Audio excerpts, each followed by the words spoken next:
Llegó el momento de la buena conversación y el debate. Abrimos la mesa de todos en Pauta Propia. Pauta 100.5.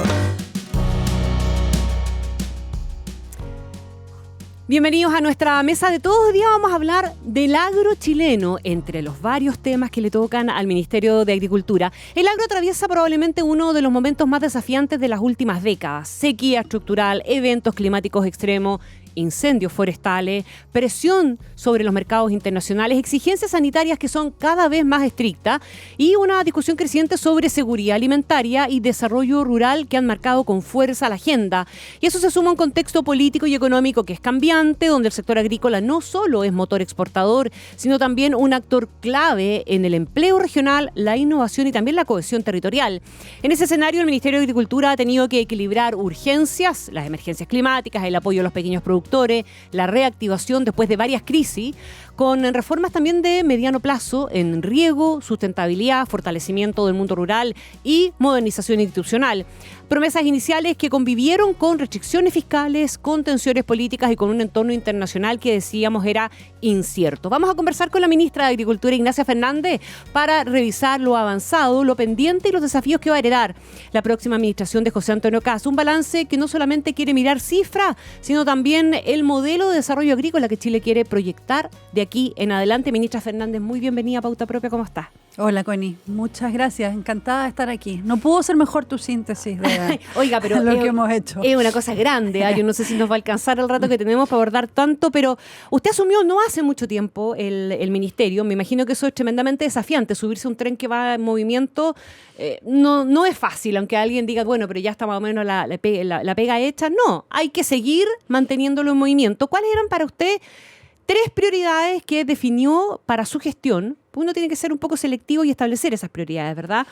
¿Y cuánto siente que logró avanzar en cada una de ellos con las cosas que pasaron además entre medio? Los incendios forestales de los últimos meses marcaron con fuerza el rumbo de su gestión también. Claro que sí. Sí, yo asumí hace 7 meses, pero había sido subsecretaria desde el 2023. Entonces ya llevábamos algún trabajo ahí que algunas de esas prioridades continuaron. Y en ese sentido yo te diría que la principal prioridad que yo permanentemente me tracé y que fue bien importante en este último periodo fue lo que tú comentabas de poder al mismo tiempo hacerse cargo de la contingencia, de los desafíos que íbamos enfrentando, poder asumir reformas, cuestiones más estructurales que requiere tanto el ministerio como el sector para enfrentarlo el agro como es hoy, ¿no? Nosotros, esto es bien técnico, pero gestión de riesgos de desastre. Tenemos que ser capaces de anticipar, de mitigar, de tener alguna forma que no sea solo reactiva cuando hay incendios, cuando hay inundaciones, cuando hay olas de calor en momentos que hacen mal o heladas en momentos atemporales, digamos, y que afectan a las cosechas, que no sea solo una vez que ocurre la emergencia, ver cómo ¿Y qué mapa se hizo de eso, ministra? Porque uno, cada vez que pasan estos desastres, ¿verdad? Cualquiera de los que usted describió, pero con fuerza hemos tenido más en la pauta de los medios, la crisis hídrica y los desastres provocados por los incendios. Así es. Siempre se dice, ¿no?, que hay mapeos de inteligencia artificial, que hay satélites que permiten anticipar, que hay predictores de... ¿Qué posibilidad real tenemos de actuar de manera preventiva y con una política que avance, profundice y sea efectiva? A ver, lo que estamos haciendo es tenemos un programa de modernización e innovación institucional con el BID, con el Banco Interamericano de Desarrollo, que uno de sus componentes es justamente de gestión de riesgos de desastre. Y ahí partir por tener una política que integre. El ministerio tiene muchas herramientas y otros ministerios también, pero estaban todas muy desarticuladas. Entonces, por un lado tenemos proyecciones... Raro. Eso es como un mal del Estado de Chile, ¿no? Muy, pues, sí, así es. Bueno, yo diría que no solo el Estado, coordinarnos cuesta. Todos los... Entonces, tenemos buena información de proyecciones agrometeorológicas.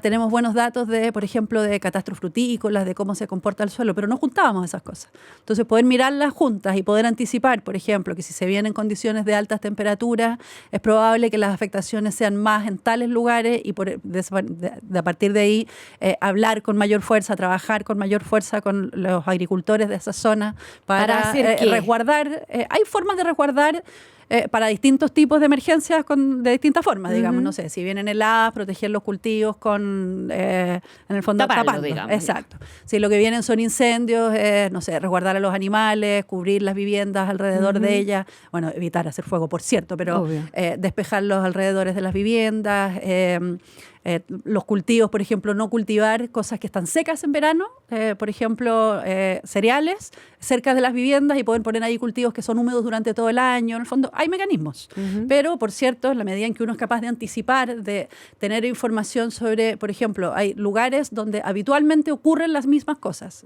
zonas que se inundan permanentemente. Entonces, ¿dónde invertir si es que el MOP, por ejemplo, tiene recursos limitados y hay que hacer enrocados o encauzar fuentes de agua, etcétera, y no va a dar para todas al mismo tiempo? Bueno, partamos por donde, dado que ahora tenemos mejor información, sabemos que recurrentemente ocurren estos fenómenos. ¿Y cuánto de eso está en ejecución, ministra, ahora? Eso está en plena ejecución, es un programa a 5 años plazo. Nosotros vamos a haber alcanzado a ejecutar el primer año y medio, porque los primeros años fueron de negociación, de construir el programa, de ponernos de acuerdo. Así es que queda un buen rato por delante para que podamos ir viendo los resultados de esto, porque hoy día más bien tenemos, ¿cierto?, como las políticas, los primeros diseños, pero en 5 años... Pero, por ejemplo, solamente para ejemplificar y para que la gente entienda, estamos conversando con la ministra de Agricultura, Ignacia Fernández.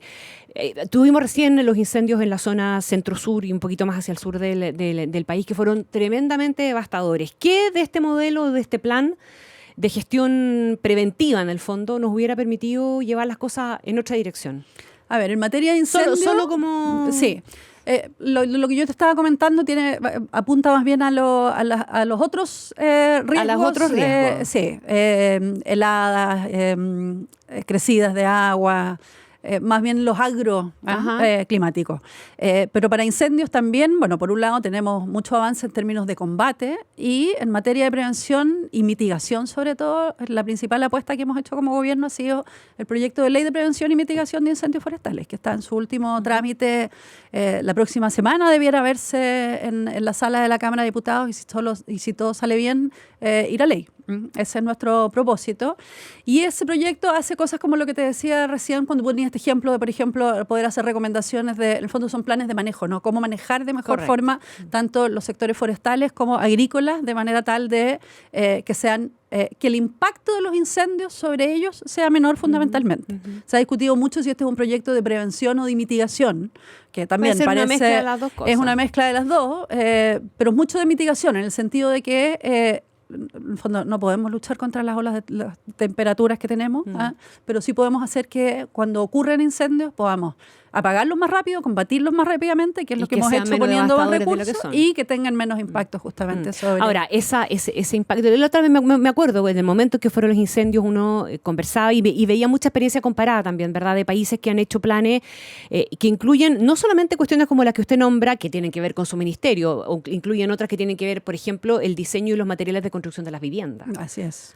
O sea, no construir con material inflamable, que es como se construye en Chile, en definitiva. Y eso tiene un costo, pero eventualmente en el largo plazo ese costo se termina amortizando por una menor destrucción en el caso de los incendios, pero todo bajo la lógica de no podemos evitar los incendios, lo que tenemos que tratar es de evitar que sean todo lo devastadores que terminan siendo. Sí podemos evitar los incendios, los incendios son una acción humana. Así que, en el fondo, en la medida en que vayamos generando más bien no podemos evitar el efecto devastador de uno cuando está el 30-30-30 y todas esas cosas. Así es. Pero efectivamente, lo que tú dices es la lógica en la que hemos estado trabajando y tú bien lo dijiste, y yo creo que eso es súper importante. Esto efectivamente tiene costos, pero son menores los costos de prevenir que los costos después de combatir y de las pérdidas y de los daños que, por cierto, se producen. Entonces, hoy día, a propósito del proyecto de ley de incendios, por ejemplo, ha estado muy en discusión que efectivamente va a ser generar obligaciones sobre el Estado también, pero también sobre propietarios privados de elaborar medidas de contención. En algunos casos cortafuegos, en otros, en el fondo, medidas menos intrusivas, pero de todas maneras que implican, en el fondo, trabajar sobre tus predios con normas que te pone el Estado. Entonces, hay mucha discusión si eso, en el fondo, implica un costo para los privados. Efectivamente implica un costo, pero es mucho menor ese costo que el costo de, no sé, equipos de brigadistas haciendo esos mismos cortafuegos cuando tienes el fuego encima. Y que a veces, de hecho, ni siquiera alcanzas, versus tenerlos hechos antes, aunque te implique efectivamente que una parte de tu predio productivo va, en el fondo, perderse en términos productivos porque tienes que tener esta franja de resguardo. Durante muchos años, ministra Fernández se demonizó de alguna manera, y especialmente desde el sector político al que usted pertenece. No estoy haciendo ninguna imputación, pero es un hecho de la causa. Se demonizó el rol de las empresas forestales. en el tema de los incendios y en la expansión que han tenido y cómo se han venido comiendo en el fondo zona y haciendo que las viviendas, o permitiendo que las viviendas se construyan muy cercanas a los sitios donde hay también plantas, o sea, forestación industrial en definitiva. ¿Qué idea se hace usted de cuál es el rol exactamente de las forestales, de la colaboración que prestan y de la conciencia que también tienen de que este es un problema que les afecta indiscutidamente? Es una buena pregunta. Mira, yo he tenido una muy buena relación con el sector forestal, con la Corma, con las empresas forestales. Hemos trabajado bien, sobre todo, o sea, mucho más alineados, para los temas de combate, muy, muy alineados, en términos de poner todos los recursos a disposición. Y ahí yo diría que somos todos uno. De hecho, ellos tienen diferencias respecto a nuestro proyecto de prevención y mitigación de incendios forestales. Ellos apuntan muchísimo a los temas de intencionalidad y por lo tanto quisieran un proyecto que persiga más la intencionalidad. Nosotros lo que decimos permanentemente es que la intencionalidad sí se persigue y que las penas de provocar incendios forestales... Claro, si el punto es que logremos demostrar el delito y que es el problema que tenemos en esto, pero siempre. Que también ha habido harto avance en eso. Hoy día, cuando nosotros asumimos el gobierno, se investigaban alrededor de 1/3 de los delitos de los incendios y hoy día investigamos un poco más del 50%. Pero terminan en condenas, ¿cuánto? ¿El 2%? Terminan ¿O 2% en del condena, total? Claro, sí. esa es parte del problema. Así es, Sí. pero una ley pero eso tiene que ver con el sistema. De acuerdo, eso no va a pasar por la ley de prevención y mitigación. Una ley nueva. Exactamente. Sí, sí. Y por lo tanto ahí es donde tenemos más diferencias, como en este sentido de la ley. Y si bien, claro, las grandes empresas forestales efectivamente resguardan, porque resguardan su producción, cuando resguardan, hacen cortafuego, etcétera, ellos también tienen como no sé si responsabilidad directa, pero una relación importante con los medianos propietarios, los pequeños propietarios, que es donde es más difícil ir con el fondo con estas propuestas, y porque ahí sí que además el impacto económico es mayor de tener que perder. Y ahí yo diría que es donde tenemos más diferencia. Efectivamente, hemos visto casos, ahora nos lo decían algunas personas afectadas, donde que los bosques terminan en la puerta de su vivienda. El sector privado ha hecho un esfuerzo importante también en avanzar con comunidades preparadas, por ejemplo, apoyar a las propias comunidades que colindan con sus bosques en estar en mejores condiciones. Yo diría que hay una creciente conciencia y necesidad de entender estos conjuntamente, aunque por cierto... Y una mayor comprensión del mundo político hacia el rol que juegan también las empresas y a esta cosa media demonizada que había antes. Sí, yo creo que sí. De hecho, hemos trabajado mucho, lamentablemente ese va a ser uno de mis pendientes importantes, en un proyecto de ley de manejo forestal sustentable, en el entendido de poder volver a apoyar plantaciones, ¿no? Pero con criterios sustentables. O sea, en el fondo, menos intensivas, también con esto que estamos hablando de poder tener cortafuegos, que por lo tanto permitan que la industria siga funcionando, pero que funcione con estándares de sustentabilidad, de resguardo ambiental, de protección de incendios forestales mayores de los que tenía en el pasado. Ministra, hablamos siempre del cambio climático y hablamos, bueno, el 30-30-30 siempre se ha asociado al momento climático que vive el mundo, en definitiva, ¿verdad? Esto de los 30 grados, o sea, de la temperatura en 30 grados, los vientos de 30 kilómetros por hora, la humedad, etcétera, que favorecen finalmente la combustión. Pero también está la crisis hídrica, que es una parte importante. Con eso quiero decir que su ministerio está súper tocado finalmente por todos los distintos componentes que tiene, lo que se denomina en el paraguas o lo que se pone bajo el paraguas de la crisis hídrica. Sigue siendo estructural en gran parte del país. A pesar de que hemos tenido más lluvias, ¿verdad?, de que ha nevado y se juntan, sigue siendo una crisis estructural. ¿De qué envergadura hoy día y con qué proyecciones de mediano plazo? A ver, yo creo efectivamente tenemos que ser capaces de producir agricultura, quiero decir, con un mejor uso del recurso hídrico. Yo siempre digo que es importante que la agricultura pase a ser parte de la solución de los problemas del cambio climático y ambientales, más que parte del problema, que como muchas veces he visto hoy día. Cuando está esta disputa entre agua para consumo humano, que por cierto es prioridad, bueno, la agricultura y la minería son los sectores que más gastan agua, ¿cierto? La minería ha hecho mucha inversión en desalación, etcétera, y la agricultura tiene que avanzar en ese mismo camino. Ese ha sido como el foco y el propósito con el que nosotros lo primero que hicimos fue sacar adelante una nueva ley de riego que permite renovar el trabajo que ya se venía haciendo en términos de invertir en mejoras, en tecnificación del riego, en acumulación, en obras, revestimiento de canales, por ejemplo, que impide la infiltración y ahorra mucha agua. pero lo hemos hecho además con un foco importante, de nuevo, en esta palabra que yo creo que es clave de nuestra gestión, de la sustentabilidad. Hoy día estamos invirtiendo en sistemas de riego tecnificado que incluyen también, por ejemplo, ahorro energético, sistemas fotovoltaicos. Entonces, el gasto del agua, que era muy importante, o sea, de la luz, que era muy importante para poder hacer funcionar el riego, hoy día también baja considerablemente con estos apoyos. Ahora, cambios concretos, aparte de estos que usted menciona, o sea, son estos que usted menciona, pero ¿qué cosas quedan pendientes? A ver, yo creo que tenemos que, hay que seguir avanzando en tecnificación, en obras intraprediales, sobre todo hacia el centro-sur del país, que uno diría que hay menos problemas, o sea, la intuición te dice que, no sé, en la Araucanía, Ñuble, no hay problemas de escasez hídrica, y sí hay. Y sí hay, y muchos, y cada vez más. Entonces hay que ir avanzando también hacia el sur, que antes regaba como solo por condiciones de lluvia, hay que ir avanzando más. Y lo que más queda pendiente es ir concretando las obras del plan de embalses, el fondo de acumulación, que también son complejas porque han sido muy resistidas por los impactos ambientales de modificar cursos de agua, etcétera. Pero y antes creíamos, o algunos creían, y el presidente Boric creía, cuando era diputado, que los embalses no eran necesarios. Sí, no, por eso digo que han sido bien complejas. Hoy día tenemos priorizados por el presidente una red de 19 proyectos de embalses, la cuenca de la Concagua. La semana pasada estuvimos poniendo la primera piedra en el embalse de Zapallar en Ñuble, que es muy, muy anhelado, porque Ñuble, de hecho, es una de las regiones que antes no acumulaba y prácticamente no regaba, y hoy día necesita incrementar esa capacidad.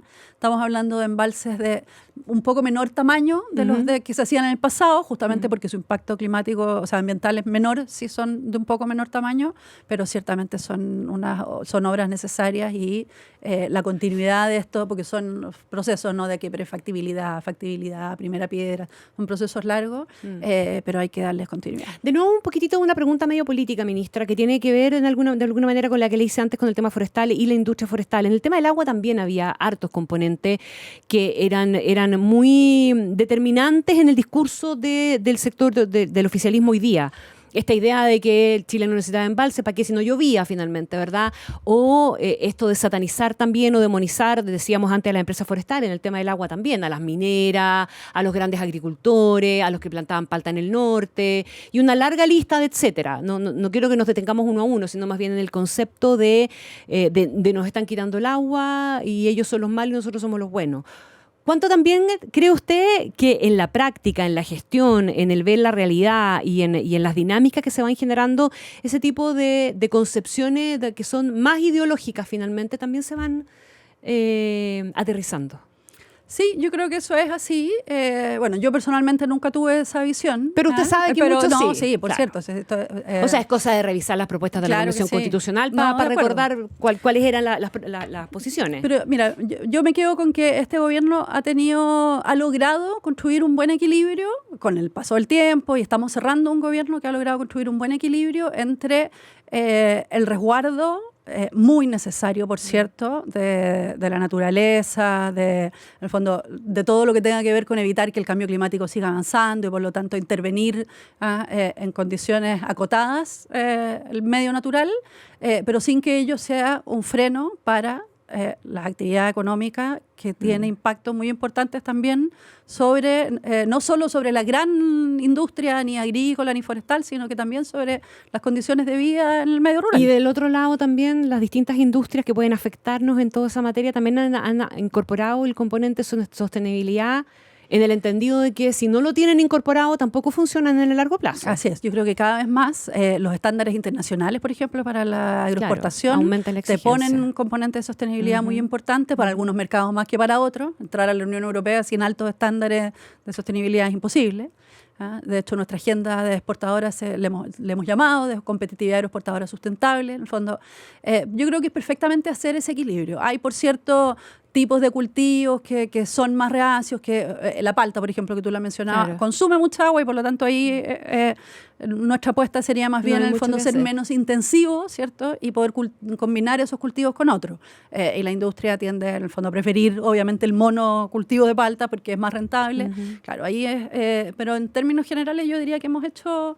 hemos ido avanzando en un buen diálogo en términos de la necesidad de ambas cosas, y Y diría, y esperaría que así sea, que en el fondo que tampoco nos vayamos a ir hacia el otro extremo de solo producción a costa de lo voy a decir en burdo, ¿no? Del planeta, porque creo que también la industria ha entendido que no es posible eso, porque en el fondo es pan para hoy y hambre para mañana. Y porque somos esencialmente un país exportador. A propósito de que usted pone ese tema, ¿qué balance hace usted finalmente ya a puertas de entregar en el fondo su gestión de la apertura y la consolidación de los mercados internacionales? Porque hemos tenido un escenario muy volátil, hemos tenido además también otros países que han entrado a competir con fuerza, crisis de mercado, una crisis alimentaria también en varias partes del planeta que nos pone en una posición que puede ser muy privilegiada, pero que yo no tengo claro si la estamos sabiendo aprovechar con todo.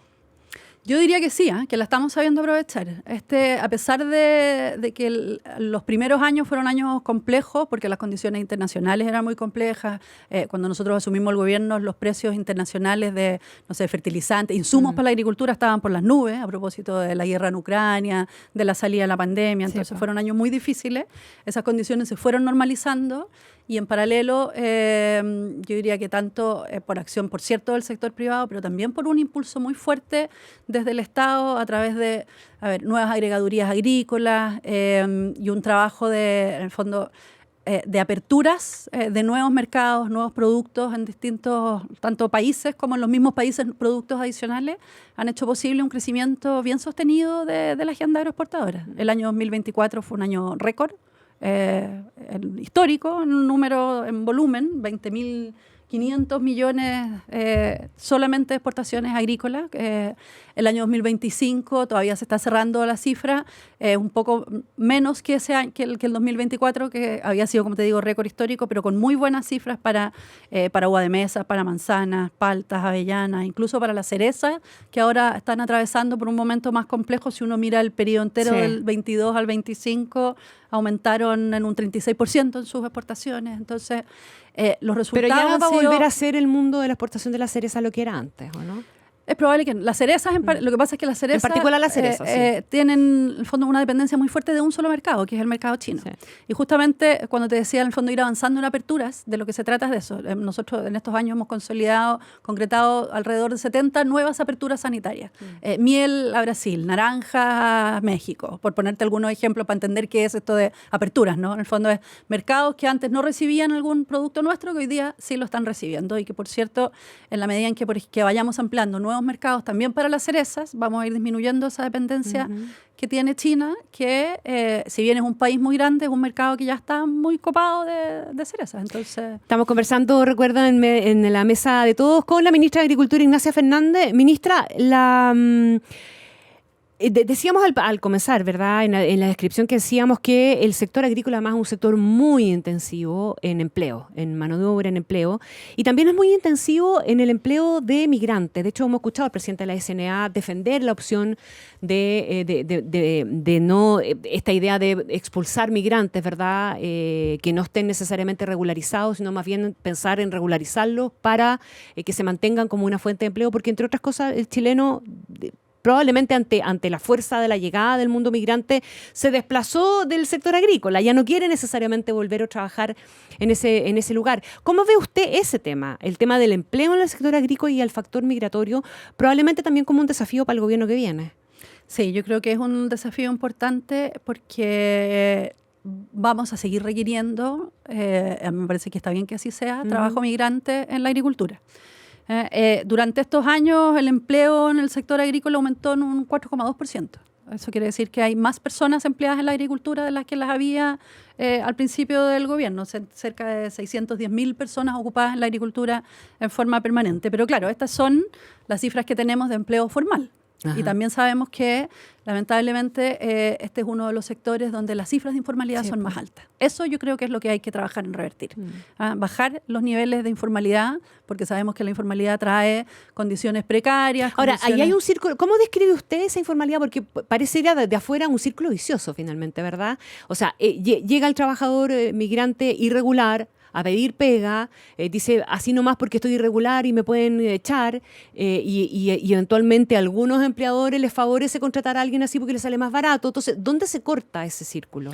A ver, yo creo que la primera forma de cortar ese círculo es a través de la contratación de migración regular. Y eso suena muy obvio, pero lo que quiero decir es que hemos hecho cosas para eso. Hoy día hay habilitada una visa Mercosur que permite el ingreso de personas provenientes de Bolivia por un periodo de 2 años, pero con múltiples entradas y salidas. O sea, no tienen necesariamente que estar acá los 2 años, porque es una visa pensada. O sea, pueden venir para la temporada. Exacto, y pensada para el trabajo agrícola, claro, justamente, y renovable por 2 años más. O sea, en el fondo, en la medida en que tienes un contrato de trabajo, una oferta que va y viene en términos de la temporada, tienes durante 4 años esta visa a costo cero para las personas de Bolivia, que por lo demás son de las nacionalidades que más demanda la industria. Sí. Entonces fue pensada justamente en ese sentido. ¿Es posible ampliar ese tipo de visados para otras nacionalidades en la medida en que se lleguen a acuerdos? Sí, perfectamente. Y yo creo que esa es la perspectiva, la fórmula en la que hay que ir avanzando. Efectivamente, entendiendo que el trabajo migrante es un aporte importante que complementa el trabajo nacional, que, como tú bien decías, han dejado de preferir el trabajo en la agricultura, prefieren moverse a otros rubros, pero hay trabajo que cubrir. Se puede hacer de forma regular como se está haciendo con esa visa. Viene el traspaso de mando ya luego. Me imagino que usted ya ha tenido las reuniones del caso con el gobierno futuro. 3 temas críticos que a usted le preocupan, de los que va a tener que hacerse cargo entrando el gobierno entrante, que viene que requieren continuidad inmediata, obviamente, pero que además también necesitan una perspectiva a largo plazo. Mira, sí, bien claramente 3 temas. El primero, sanidad. Seguir protegiendo el trabajo que hace el SAG. Nosotros tenemos un tremendo trabajo ahí en proteger la calidad tanto de lo que exportamos como de lo que consumimos en el país, de plagas que vienen de afuera y que cada vez nos están, de nuevo por el cambio climático, estacionando y acercándose más. Ahí hemos hecho un trabajo importante, sobre todo con la mosca de la fruta. Tenemos un plan, control de fronteras. Ahí hemos disminuido más de la mitad los brotes que habían activos, pero hay que darle continuidad a eso y darle continuidad a los esfuerzos que hemos hecho de modernización de la red de control de fronteras, del laboratorio, del SAG en su conjunto. Eso por un lado, sin duda, y por cierto, lo hemos conversado con las autoridades entrantes. Lo segundo, la agricultura familiar campesina y la agricultura de menor tamaño. Ahí nosotros, el INDAP ha hecho un muy, muy buen trabajo. Hemos aumentado cerca del 40% el presupuesto del INDAP para el apoyo en crédito, también en riego intrapredial para los pequeños productores, en cooperativas, en capacidades de comercialización, que muchas veces es la piedra de tope de los más pequeños, que en el fondo pueden producir, pero después cómo ponen sus productos en el mercado. Entonces, seguir con esa agenda y darle continuidad, sobre todo a este esfuerzo de acceso al crédito y comercialización, yo creo que es muy, muy importante y a mí, de hecho, es algo que me preocupa mucho. Y lo tercero, y por último, la implementación del Cernafor. Durante este proyecto se creó un nuevo servicio nacional forestal que va a reemplazar a la CONAF. Y bueno, viene por delante todo el proceso de ponerlo en marcha y eso, por cierto, va a ser un fortalecimiento importante de la institucionalidad con que este país enfrenta no solo los incendios forestales, sino que también las tareas de forestación y reforestación. ¿Algo del programa del gobierno o de la agenda del gobierno entrante que le preocupe a usted que pueda paralizar en algo esto o cambiar el rumbo de alguna de estas cosas? Las prioridades que han expresado van bien en sentido de esto de la modernización del SAG, los temas de escasez hídrica. Más bien lo que me preocupa es una omisión, que es la de los temas de agricultura familiar.